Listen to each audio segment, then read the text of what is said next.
Hello again, gandang kachika life. Miss Catherine Bernardo, sobrang proud sa pagkakasabi niya na green flag ang tingin niya sa kanyang sarili.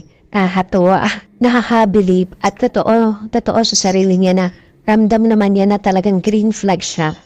Mukhang very confident na si Miss Catherine Bernardo sa kanyang personality at values dahil sa isang recent interview, inamin niya na ang tingin niya sa kanyang sarili ay isang green flag. Sa isang lie detector test challenge na create ng YouTube kasama ni Catherine Bernardo ang on-screen partner ni si Mr. Alden Richard, natanong siya kung sa tingin ba niya sa sarili niya ay isang green flag o yung tipo ng tao na puno ng positive traits and actions. Walang kaabog-abog ang sinagot ni Miss Catherine Bernardo na yes. Totoo naman po eh. Pero heto na, plot twist, na kuryente si Miss Catherine Bernardo, ibig sabihin ayon sa lie detector test, baka raw hindi siya nagsasabi ng totoo. Pero huwag mag-alala, agad-agad namang dumipensa si Mr. Alden Richard. Based on how I know Kat right now, it's not really about how you are as a person. It turns on the bad side. It is how you make the good in your resonate to other people, and that's how it is to me and to everyone. Grabe, depensa talaga si Mr. Tisoy.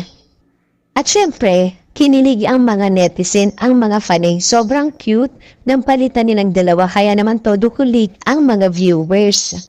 Sa parehong challenge, natanong din si Miss Catherine kung naniniwala ba siya sa second chances. Matapos mag-isip, ang sagot niya, hirap. Hirap naman no, no na lang. Pero ayan na naman, hindi agree ang lie detector test at nakuryente ulit si Miss Catherine. Sinabi niya na mahirap daw ibalik ang tiwala kapag nasira.